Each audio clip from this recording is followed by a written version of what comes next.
What's going on YouTube? It's your boy, YouKnoDaVibes, man. We back with another Division 2 video. Listen, I know.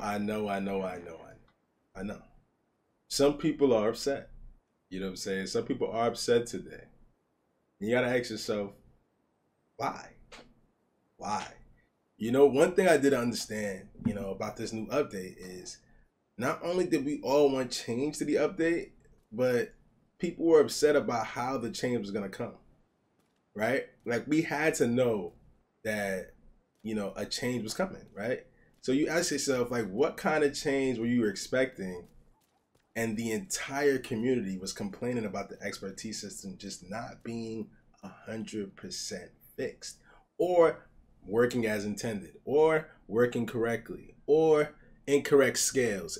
I seen so many different comments. I even seen people saying, hey bro, thanks for getting me rolled back. And it's like, wait, what? I got nobody rolled back, man. To be honest, they made a mistake. The system dropped. It wasn't fixed. It was broken. I put it out there. I said, hey guys, the expertise system is broken. This is something that we went back and forth in the comment section about. So I'm glad you guys are realizing. The game realized. We made everybody realize that it was broken. I said it in my video. It needed a hard cap, and we needed something to grind towards, and we all needed to be on the same level. And that's exactly what they acknowledged, and that's exactly what they did. They put everything on the same playing field. They made everything the same. Everybody's 20. If you grinded past 20, you did not get rolled back. Your cap is 20. You understand? So, yesterday, I signed off, I was level 12. Today I signed in, I'm on the brink of reaching level 9. So, when I get home from work today, as I'm recording this video, I'm getting ready to head to work. As soon as I'm done with maybe 1 or 2 countdown modes, I'll be level 9. And probably before I get off the game this evening, I'll probably be level 10. So to me, that's not necessarily a rollback. It's just addressing some of the numbers that's gonna throw you over level 20 once you get to 344, and that's what they did. So all of my items that were proficient previously, prior to the rollback, are still proficient. If you had a weapon or a gun or a gear that was proficient before today, it is still proficient. If you had a skill that was proficient before today, it's still proficient. Everything is still working correctly. Now, later on in the week, they're going to be addressing just different things in the game, right? Different things in the game, different things that they want us to pay attention to, and they're going to be giving us some of our materials.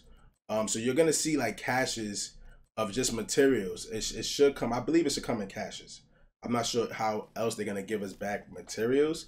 If it doesn't come in caches, I'll be super confused. But it also fixed a visual patch. So what do I mean by fix a visual patch? Now, the King Breaker looks like the King Breaker. If you ask me, I love that. I love that visual fix, and everything about that to me makes sense. The visual fix is good.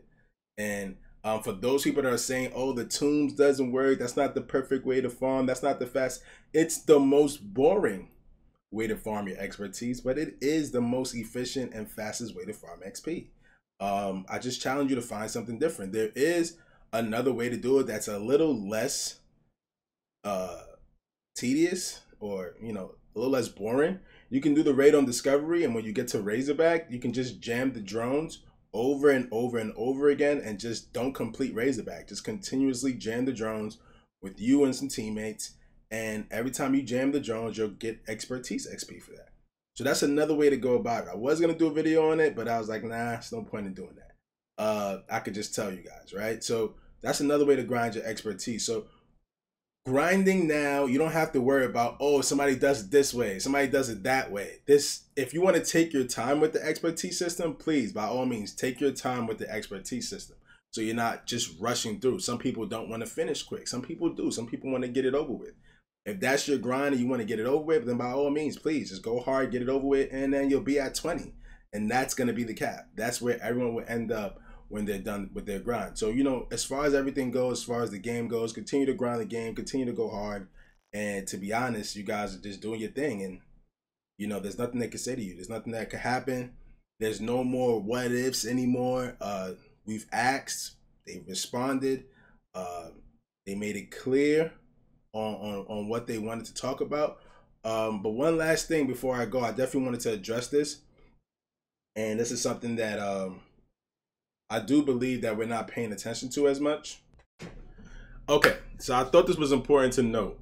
This was a tweet that Morton put out as far as the expertise system. Anybody that might be confused or not understanding why the numbers is the way it is, he basically said it depends on how you leveled up with each level. If you donated 99% of the level and then killed NPCs for the last percent, you receive 2 points instead of 1. That extra point is removed. So I hope that gives a little clarity as far as like some people doing the calculations and the numbers just being off, not really making much sense. I thought that kind of gave us a little more clarity as far as like just what the numbers meant and why your number was reduced to whatever it was reduced to, and why your level changed and went down as many levels as it did. Mine went down, I want to say my levels went down 3. I went down 3 levels instead of maybe someone else. It might have been more, depending on how many double points you might have received. So that's just another way to pay attention to it.